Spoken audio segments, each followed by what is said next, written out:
सूफी रंग 786 चैनल में आप सभी दोस्तों का हार्दिक स्वागत है। आज की वीडियो में हम आपको हजरत अली अहमद साबर कलियारी, जिनको हम साबर पिया साबर पाक भी बोलते हैं, जिनका असल दरबार शरीफ कलियर शरीफ में है, जो कि बाबा फरीद जी के भांजे हैं। आला रुतबा है साबर पिया का। इनके दरबार पे जाने वाला आज तक कोई खाली नहीं मुड़ा है। जो भी सच्चे दिल से दुआ करता है, साबर पिया उनकी हर मुराद को पूरा करते हैं। सो आज की वीडियो में हम आपको इनकी एक करामात के बारे में बताएंगे कि कैसे भुनी हुई बकरी दोबारा जिंदा हो गई। सो आप सभी से विनती है, इस वीडियो को पूरा जरूर देखें और इस चैनल को भी जरूर सब्सक्राइब करें। प्यारे दोस्तों, हजरत साबर कलियारी साबर पिया इनका वह दरबार है जहां पर भूतों को थल डिग्री दी जाती है, फांसी दी जाती है और हर दुख का निवारण जहां पर होता है। बात उस समय की है जब हजरत साबर पिया कलियर शरीफ में आकर रहने लगे, तो वहां के काजियों को इनका जहां पर आकर रहना नागवारा गुजरा। उनको अच्छा नहीं लगा। वह काजी कलियर शरीफ में सरकार की बेअदबी करने लगे, उनको बुरा भला बोलने लगे और जो लोग बैत के लिए आ रहे थे उनको रोकने लगे और उनको तरह तरह का लालच देकर उनके पास जाने से रोकने लगे। जब वह लोगों को भड़काने लगे तो इसका नतीजा यह हुआ कि बहुत से लोग साबर पिया के पास नहीं पहुंच सके। वह काजी की जुर्मों की इंतहा होने लगी और वह लोगों में जाकर ये कहने लगा कि कलियर शरीफ में एक ऐसा फकीर रहता है जो अपने आप को खुदा कहलवाना चाहता है, जो कि अपने इल्म और अपनी रूहानी ताकत पे बहुत ही गुमान करता है और वह खुद को खुदा का भेजा हुआ पाक और नेक इंसान कहलाता है। और वह मस्जिद में जाकर भी लोगों की नमाज को कज़ा करता है। अगर इनका जल्दी कोई इलाज ना किया गया तो हो सकता है कि आने वाले समय में कलियर शरीफ में इनका राज हो जाए और सभी लोग इनके पीछे लगकर गलत रास्ते पे न चले जाएं। जब उस राजा को इस काजी ने ये सारी बातें बताई तो उसको लगा कि शायद उसका राज छिन जाएगा। एक दिन जुमे के दिन वह राजा मस्जिद में गया और उसी काजी से जाकर बोला कि वह कौन है जो अपने आप को रहमतुल्लाह अलैह कहलाना चाहता है, जो अपने आप को अल्लाह का आदमी कहलाता है, वह कौन है। तो उस काजी ने हजरत साबर कलियारी जी की तरफ इशारा कर कर कहा कि यह वही इंसान है जो अपने आप को अल्लाह का वली कहलाना चाहता है। वह राजा, वह बादशाह हजरत साबर पिया से कहने लगा कि हमारी चिट्टे रंग की एक बकरी है जो कई दिनों से गायब हो गई है। अगर आप उसका पता हमको दे दें, उसका पता चल जाए तो हम आपकी करामात को मान जाएंगे।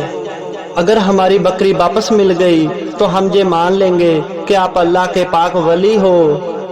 अगर आपने बता दिया तो हम आपके मुरीद हो जाएंगे और आपको अपना पीर बना लेंगे। उस बादशाह की यह बात सुनकर साबर पिया ने आसमान की ओर हाथ किए और दुआ की और कहा कि यह बकरी को खाने वाले लोगों, जल्दी से जल्दी मेरे सामने आ जाओ। यह फरियाद के बाद ऐसा करिश्मा हुआ कि 27 बंदे अजीब हालत में उस मस्जिद में दाखिल हुए। उन लोगों से साबर पिया ने कहा कि सच सच बताओ कि आपने इस बादशाह की बकरी को खाया है, आप सारा हाल बयान करो। पर उन लोगों ने उस बादशाह से डरते हुए कोई भी बात नहीं बताई। उनकी बात सुनकर साबर पिया ने कहा कि अगर आप अपनी भलाई चाहते हो तो सच सच बता दो, वरना अभी जहां पर एक तूफान आएगा और आप सबकी जिंदगी को बर्बाद कर देगा। पर वह 27 लोग आखिरी समय तक भी इनकार ही करते रहे कि हमने राजा की बकरी को नहीं खाया है। जब वह 27 लोग नहीं माने तो साबर पिया ने उस बादशाह से कहा कि आप अपनी बकरी को पुकारो। उस बादशाह ने हरमना, उस बकरी का नाम था, उस बकरी को नाम से बुलाया। जैसे ही बादशाह ने अपनी बकरी को पुकारा, उन 27 लोगों के पेट से अलग अलग आवाज आई कि हाँ, इन्हीं 27 ने ही हमको खाया है। उनके पेट से आवाज आई कि इन्होंने ही 4 सदन के किनारे आधी रात को मुझे मारकर भूनकर खाया है। और मेरी जो हड्डियां थी उनको मेरी खल में रखकर उसमें एक पत्थर रखकर और एक कुएं में डाल दिया था।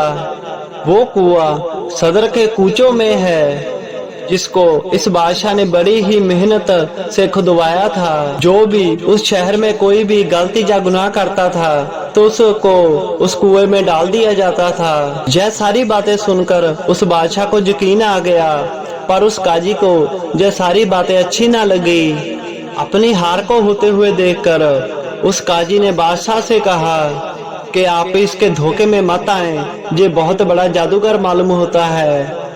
बादशाह भी उस काजी की बातों में आ गया और कहने लगा कि मुझे भी ये सारा मामला जादू का ही लगता है। उनकी बात सुनकर साबर पिया मुस्कुराने लगे और कहने लगे कि कुछ दिनों में ही आपको सारी हकीकत मालूम हो जाएगी। और अल्लाह की मर्जी ऐसा ही हुआ।